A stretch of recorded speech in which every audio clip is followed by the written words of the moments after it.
보통의 성경과는 다르게 히브리서는요, 그 기록자나 수신자가 직접적으로 말씀 가운데 등장하지 않습니다.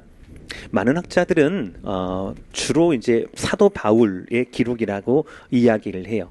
그런데 다른 사도 바울의 서신들은 바울 스스로가 내가 기록자다, 내가 받은 말씀이다 라고 밝히는 반면 히브리서에는 그렇지 않습니다. 수신자도 마찬가지예요. 이 서신을 받았던 수신자도 어떤 분들은 예루살렘 부근에 유대인 출신 그리스도인이라 하시는 분들이 계시고요. 또 어떤 분들은 아니다, 로마에 살던 유대인 출신 그리스도인들이다 라고 말씀을 합니다. 통일된 의견은 아니에요. 이렇게 히브리서는 기록한 분이나 편지를 받는 분이나 그 장소나 기간에 대한 뚜렷하고 확실한 정리가 아직까지 되어 있지 않습니다. 그런데 그 메시지만큼은 거듭 확실합니다. 굉장히 선명하고 분명합니다. 히브리서는 이래요. 율법을 잘 아는 유대인 출신 그리스도인을 대상으로 기록된 말씀이었어요. 다시요. 히브리서는요, 율법을 잘 알고 익숙하게 알고 있는 유대인 출신 그리스도인을 대상으로 기록된 말씀이었다라는 거예요. 자, 그러면 이 당시에 유대인 출신 그리스도인이 어떤 상황과 현실 가운데 있었기에 특별히 그들을 향한 히브리서의 말씀이 필요했던가라는 것을 보겠습니다. 그 일면을 히브리서 10장 32절과 34절의 말씀에서 우리가 볼 수 있습니다. 제가 봉독합니다. 전날에 너희가 빛을 받은 후에 고난의 큰 싸움을 견디어낸 것을 생각하라. 혹은 비방과 환난으로서 사람에게 구경거리가 되고 혹은 이런 형편에 있는 자들과 사귀는 자가 되었으니 너희가 갇힌 자를 동정하고 너희 소유를 빼앗기는 것도 기쁘게 당한 것은 더 낫고 영구한 소유가 있는 줄 알미라. 구약에 익숙하고 구약을 잘 알던 유대인들이 복음의 말씀을 듣고 믿음으로 말미암아 그리스도인이 되었습니다. 그런데 그 후에 고난의 큰 싸움이 시작된 거예요. 세상으로부터 많은 비방과 환난, 심지어는 구경거리가 되었기도 하고요. 그 중에는 옥에 갇힌 사람도 있고 재산을 빼앗기는 사람도 등장하기 시작했습니다. 유대교입니다. 유대교는 당시 로마법 아래에서 인정을 받았어요. 즉 그 법 아래에서 웬만한 대우를 받았습니다. 보호를 받았어요. 그러나 기독교는 그렇지 않았습니다. 유일한 신은 로마 황제만이어야 한다. 로마 황제가 우리의 구원자다. 우리의 주님이다. 라고 이야기해야 함에도 불구하고 기독교인들은 십자가에서 죽으신 로마법에 의해 사형을 언도받고 죽었던 나사렛 예수를 주님으로 고백하고 있으니까 이 기독교를 로마 당국들이 받아들이기가 어려웠던 거예요. 그래서 그리스도인들은 유대인들에게서도 그리고 로마인들에게서도 소외되었습니다. 고난과 환난과 구경거리, 투옥, 재물을 빼앗기는 일들이 많았다라는 거예요. 이런 현실 가운데 히브리서 10장의 말씀처럼 이 모든 것들을 기쁘게 당한 것은 더 낫고 영구한 소유가 있는 줄 알미라 라고 하면서 복음을 끝까지 놓지 않고 인내하는 성도가 있는 반면 안타깝게도 그리스도에 대한 믿음을 철회하고 싶은 그런 유혹에 흔들리는 성도들도 있었다라는 거예요. 유대교로 돌아가면 당장의 어려움들을 벗어날 수 있었거든요. 더 이상 사람들의 수치와 구경거리가 되지 않았거든요. 환난과 투옥, 재물을 빼앗지도 않아도 되었거든요. 동시에 그들은요, 익숙한 방법으로 돌아가서 구약의 하나님, 자기에게 익숙했던 야훼 하나님을 섬기고 싶은 마음도 있었습니다. 즉 복음이 아니라 구약의 율법이 정하는 의식을 지킴으로 그 의식이 복음을 대신할 수 있다라고 생각하게 된 것이었습니다. 눈에 보이지 않는 믿음, 믿음과 은혜라는 이 복음을 받아들이고 하나님과 연결되는 복음의 원리 대신에 눈에 보이는 율법과 제도를 통하여서 야훼 하나님을 섬기는 것이 더 그럴듯해, 더 이해가 되는 모습이었기 때문이었습니다. 이 두 가지 현실적인 그리고 종교적인 이 유혹이 당시 유대인 출신 그리스도인들이 처했던 현실이고 유혹이었어요. 이에 대해서 하나님은 그들에게 히브리서를 주십니다. 히브리서 내용은 이렇습니다. 구약 성경은 구약 시대의 성도들에게만 적용되는 것이다. 예수 그리스도를 믿는 신자들에게는 적용되지 않는다. 우리는 구약 성경을 예수를 통해 봐야 한다. 믿음으로 봐야 하고 성령 하나님의 조명을 통하여서 봐야 한다라는 것이었어요. 이게 복음이에요. 그리고 이 믿음을 갖는다라면 우리는요, 부모님이 유대인 부모가 아니라 하더라도 우리에게는 아브라함의 후손이 되는 거예요.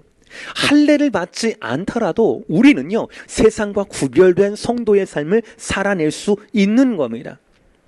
히브리서 강조에서는 복음은 바로 뭐냐면 하나님은요, 천사가 아니라 모세가 아니라 제사장이 아니라 제도가 아니라 직접 하나님의 아들 예수 그리스도 한 분만을 통하여서 우리를 만나주시고 우리를 채워주시고 우리를 인도하신다라는 말씀이었습니다.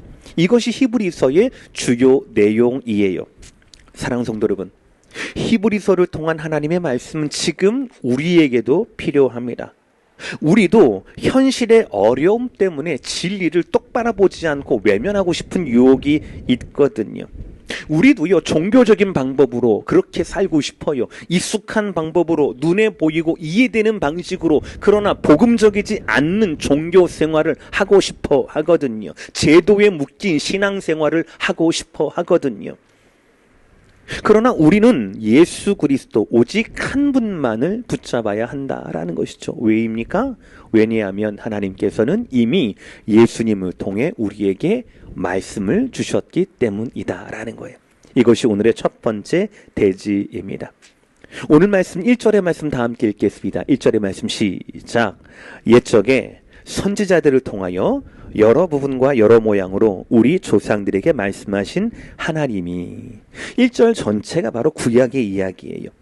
옛적에 라고 하는 부사 자체가 구약의 시대입니다. 선지자들은 말씀을 전달한 전달자입니다. 여러 부분과 여러 모양이라고 하는 것은 구약을 이루는 율법서, 선지서, 예언서, 시가서 등 여러 문화적인 그리고 역사적인 배경과 종류를 말하는 것이고요. 우리 조상들에게 라고 하는 것은 말씀을 받았던 대상자들, 즉 유대인들을 말하는 겁니다. 그러니까 1절을 좀 풀어서 설명하면 이렇습니다. 하나님께서는 구약에 여러 선지자를 통하여 다양한 방법으로 유대인과 그 역사의 말씀을 전달하셨다가 1절의 말씀이 되는 거예요. 그러니까 구약에서 말씀의 주체는 하나님이셨어요. 그리고 말씀의 도구는 선지자들이었습니다. 그들은 하나님의 말씀을 자기의 생각과 사상대로 말하는 것이 아니라 하나님의 계시를 받아서 전달했다라는 거예요. 베드로 사도는 이렇게 말하고 있습니다. 베드로후서 1장 21절. 예언은 언제든지 사람의 뜻으로 낸 것이 아니요 오직 성령의 감동하심을 받는 사람들이 하나님께 받아 말한 것임이라. 아멘. 이것이 구약이에요. 이것이 구약입니다. 그리고 2절은 더 중요합니다. 이제는 신약이에요. 2절 전반절입니다. 이 모든 날 마지막에는, 이 모든 날 마지막에는 아들을 통하여 우리에게 말씀하셨으니. 이 2절은요 1절과 대비되는 말이에요. 여기서 말하는 이 모든 날 마지막은 옛적에와 대비가 되는 겁니다. 이 모든 날 마지막은 뜻은 바로 뭐냐면 구약에 말씀하셨던 하나님의 모든 구원의 약속이 이루어지는 날을 말하는 겁니다. 바로 그날은 언제예요? 예수님의 오심을 통해 성취된 바로 그날이에요. 신약의 시대를 말하는 것입니다. 그리고 또 그분은 하나님의 아들로 오셨어요. 이 모든 날 마지막에는 아들을 통하여, 구약에선 하나님은 선지자들을 통하여 말씀하셨잖아요. 이제는 하나님이 아들을 통하여 말씀하셨다라는 거예요. 즉 하나님의 아들은 이전의 선지자를 통한 모든 말씀과 예언의 최종적인 완성인 거예요. 구약의 모든 말씀과 계시는 온전히 이분, 이 아들을 통하여 최종적으로 이루어지게 된 것이다 라는 거죠. 이것이 바로 신약의 역사입니다. 그러므로 교회는, 그러므로 기독교는 이 예수를 전해야 합니다. 이것이 하나님의 뜻이에요. 하나님은 그 아들 예수 그리스도가 구약의 모든 예언의 성취요, 결과요, 종결자라는 것을 함께 선포하게 하셨어요. 여러분들 사도행전을 떠올려 보시길 바랍니다. 여러 사도들 있잖아요. 그 사도들의 설교를 한번 보시길 바랍니다. 그 사도들의 마음을 불타게 했던 것이 무엇이었습니까? 바로 예수님이었어요. 너희가 십자가에 못 박혀 죽였던 그 예수님이 바로 하나님의 아들이었다. 우리의 메시아였다라는 것이었습니다. 베드로 사도의 설교를 보세요. 스데반 집사님의 설교를 보세요. 사도 바울의 설교를 보세요. 그러나 그들의 설교는요, 예수님만 전하지 않았어요. 그들의 설교는 뭡니까? 예수님만 전하지 않고요, 구약에 말씀하시고 구약에 예언하시고 구약에 기다리라고 하셨던 그분이 바로 이분이시다라는 것이었어요.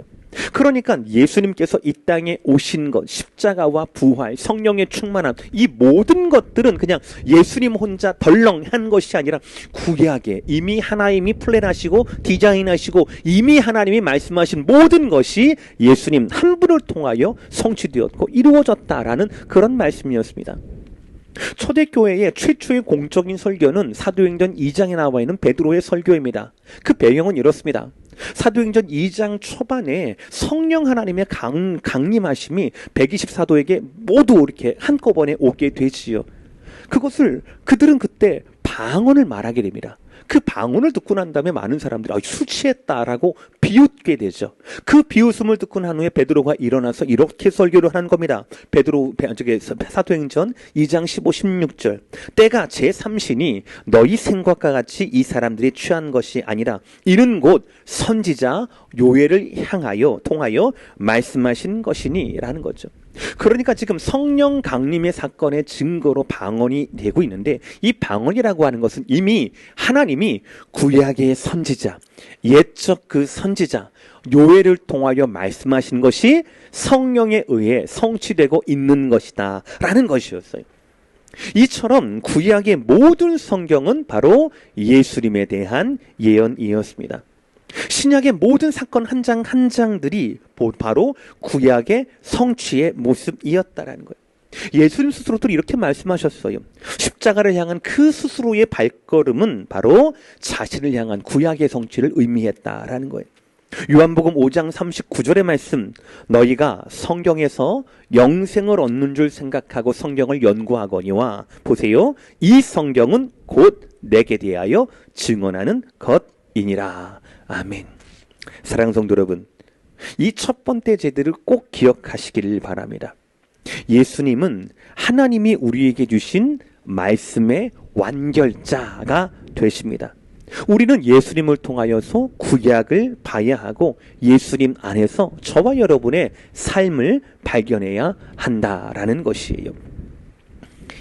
예수님에 대한 하나님의 계획과 뜻은 단순히 말씀의 통로로만 예수님을 정하신 것이 아니었어요. 두 번째 대지, 하나님은 예수님께 세상을 창조하게 하셨고 세상을 맡기셨다라는 겁니다. 오늘 2절 하반절 말씀 다 함께 읽겠습니다. 시작. 이 아들을 만유의 상속자로 세우시고 또 그로 말미암아 모든 세계를 지으셨느니라. 아멘. 하나님은 그 아들을 통하여 말씀하셨습니다. 그리고 그 아들을 만유의 모든 것의 상속자로 세우셨어요. 즉 무슨 말입니까? 하나님의 모든 것은 그 아들의 것이라는 거예요. 이는 실로 놀라운 말씀이에요. 17세기의 주석가인 존 트랩이라는 분이 이렇게 주석을 했습니다. 우리 저를 따라했으면 좋겠어요. 이 상속자와 결혼하여 모든 것을 소유하라. 시작. 이 상속자와 결혼하여 모든 것을 소유하라라는 거예요. 예수님과 결혼해서 예수님이 상속받은 모든 하나님 아버지의 것을 소유하라라는 뜻이지요. 그렇습니다, 여러분. 하나님께서 예수님을 자신의 만유의 상속자로 세우셨는데 이 사실은 예수님께만 복된 소식이 아니에요. 우리에게도 적용되는 축복이라는 겁니다. 왜냐하면 성도는 예수 그리스도의 신부이기 때문에 그렇습니다. 신비한 연합, 한 몸이기 때문에 그렇다라는 거예요. 우리는 믿음을 통하여서 이 신비한 연합을 예수님과 이루어지게 되었다라는 거예요. 우리 주님은 그 목숨을 버리시면서까지 우리를 끝까지 사랑하셨어요. 그 예수님의 것이 이제는 우리의 것이 되었습니다. 그러므로 우리는요, 여러분, 예수님의 것이 내 것이 되었다. 야, 우리 시아버지 유산이 되게 많대. 대박이네. 여기에 끝나면 안 되는 거예요. 그 신랑의 것이 내 것이 되었다라면 나는 그 신랑에 어울리는 신부가 되어야 한다라는 거예요. 그렇게 살아가야 한다라는 거죠. 계시록 19장 이렇게 말씀하고 있습니다. 19장 7절 8절 우리가 즐거워하고 크게 기뻐하며 그에게 영광을 돌리세. 어린 양의 혼인 기약이 이르렀고 그의 아내가 자신을 준비하였으므로 그에게 빛나고 깨끗한 새 마포 옷을 입도록 허락하셨으니 이 새 마포 옷은 성도들의 옳은 행실이로다 하더라. 아멘. 다 함께 아멘. 사랑하는 성도 여러분, 바로 이 신부의 삶, 이 거룩한 신부의 삶이 저와 여러분의 삶이어야 한다라는 거예요. 아까 히브리서 10장에서 말씀하셨던 유대인 출신 그리스도인들이 당했던 그 환난, 이 땅의 삶이 비록 고난과 환난과 유혹이 가득하다 하더라도 복음을 모르는 사람들, 예수는 모르는 사람들이 의해서 비웃음거리가 되고 구경거리가 된다 하더라도 사실상 이 같은 삶은요, 우리의 신랑 되신 예수님께서 먼저 겪으셨고 먼저 가셨던 길이었고 삶이었다라는 거예요. 신랑 되신 예수님과 신비한 연합관계에 있는 우리도 그 길을 따라가야 한다라는 것이죠. 이것이 신랑에 어울리는 신부의 모습입니다. 아들에 대한 하나님의 선언은 계속됩니다. 방금 봤듯이 그 아들은 만유의 상속자이시기도 하고 또 그 이상이 되십니다. 우리 두 번째 구절, 또 그로 말미암아 모든 세계를 지으셨느니라. 아멘. 하나님은 예수님을 통하여 세상을 창조하셨어요. 세상의 모든 것은 다 그로 말미암아 지음을 받았습니다. 존재하는 모든 것이 그가 없이는 된 것이 하나도 없습니다. 창조의 순간이에요. 창세기 1장 2, 3절 땅이 혼돈하고 공허하며 흑암이 깊음 위에 있고 하나님의 영은 수면 위를 운행하시니라. 하나님이 이르시되 빛이 있으라 하시니 빛이 있었고. 예수 그리스도의 그 창조로 말미암아 혼돈이 극복이 되어 공허가 채워집니다. 흑암이 빛으로 변화가 되어 우리는 이 창조주 예수님의 선언을 믿음으로 받아들여야 합니다. 그래야 소망할 수가 있어요. 세상의 혼돈과 공허와 흑암이 예수 그리스도를 통하여서 극복이 되었다라면 저와 여러분의 믿음의 혼돈 속에서 그 믿음을 온전하게 채우시는 분도 예수님이라는 것을 고백해야 합니다. 저와 여러분의 삶의 공허함 가운데 그 공허함을 가득 충만하게 채우시는 것도 주님이라는 것을 우리는 확신해야 합니다. 우리 삶이 짙은 어둠 가운데 임할 때 그 어두움을 극복할 수 있는 빛도 주님께로부터 온다는 것을 우리는 붙들어야 한다라는 것이죠. 예수님을 통하여서 저와 여러분의 모든 삶의 무질서는 회복할 수 있다라는 사실이에요. 여러분 기억하십시오. 하나님은 주님께 세상을 맡기셨어요. 그리고 우리 또한 맡기셨습니다. 그러므로 우리는 주님을 통해 하나님을 바라보고 소망하고 하나님을 예배해야 한다라는 것입니다. 오늘 마지막 대지 세 번째예요. 예수님, 그분은 우리의 하나님이시라는 겁니다.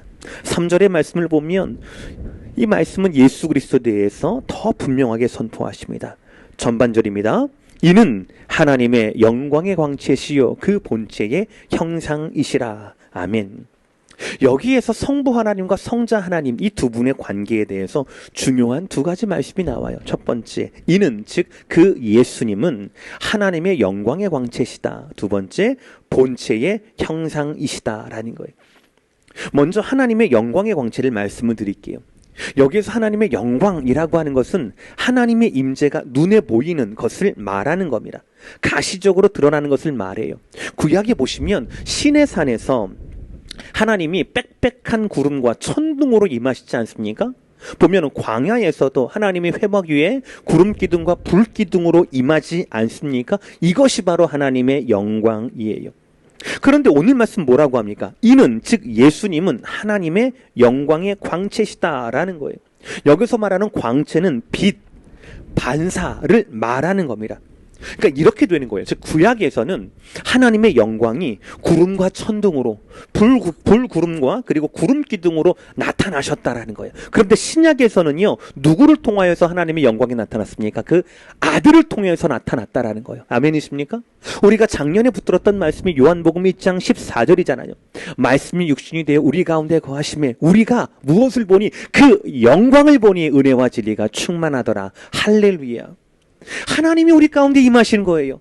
하나님의 영광을 볼 수 있게끔 임하신 겁니다. 그분이 누구이십니까? 바로 예수 그리스도다라는 거예요. 두 번째 말씀. 또한 그들은, 그 아들은 그 본체의 형상이라고 이야기를 하세요. 본체의 형상 잘 모르시겠죠? 여기서 말하는 본체는 도장이죠. 도장을 말하는 거예요. 형상은 바로 뭐냐면 도장을 찍은 종이를 말하는 거예요. 이 명령서는, 이 종이는 왕과 똑같은 위치를 가지는 거예요. 왕과 똑같은 영광과 권위를 가지는 거예요. 이것이 바로 본체의 형상이에요. 여기서 본체는, 도장은 성부 하나님을 말하는 겁니다. 이 형상, 도장에 찍힌 종이는 누구입니까? 바로 예수 그리스도를 말하는 거예요. 굉장히 신비한 이야기입니다. 영광은 같아요. 왕국은 같아요.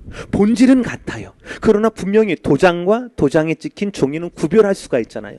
본질은 같은데 분명히 구별된다라는 것이죠. 이것이 삼위일체의 기본이에요. 성부 하나님, 성자 하나님, 성령 하나님이 본질은 같아요. 영광은 차이가 없습니다. 그러나 우리가 구별할 수 있다라는 것이, 실질적으로 많은 사람들이, 많은 유대인 출신 그리스도인들이 이 그리스도의 신성, 그리스도의 신성이 성부 하나님과 동등하다라고 하는 이 사실을 인정할 수 없어서 자기의 신앙을 포기하는 경우가 굉장히 많았어요.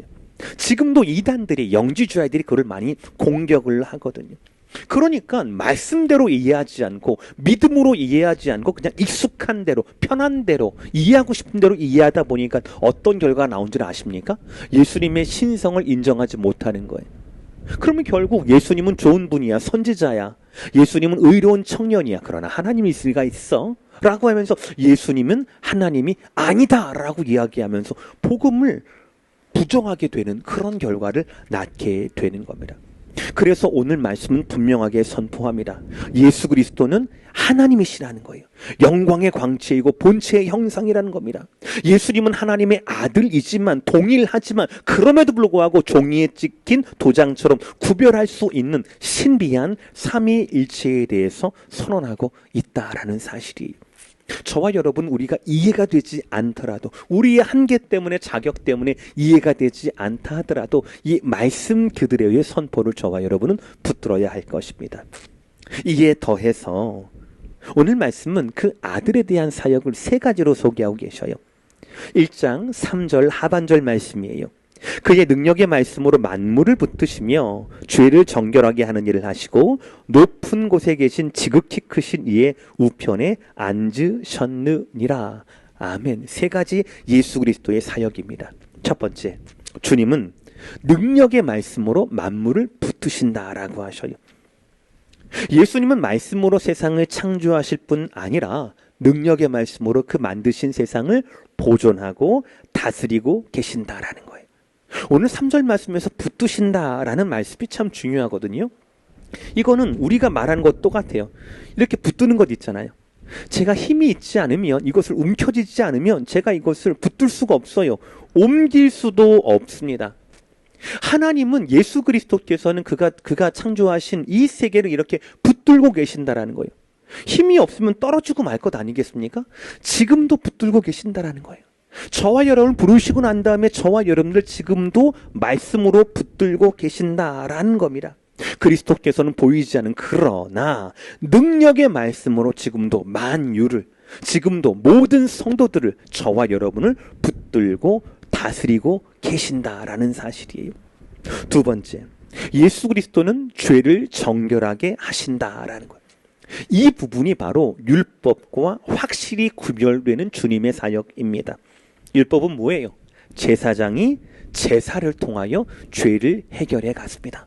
그런데 그들의 죄는 계속 완전한 해결이 아니라 그냥 쌓여있는 죄를 치우는 거예요. 근데 금세 더러워져요. 그러나 예수 그리스도는 다릅니다. 예수 그리스도는 스스로가 대제사장이 되시고 뿐만 아니라 스스로가 제물이 되어주셔요. 스스로가 제물되었어요.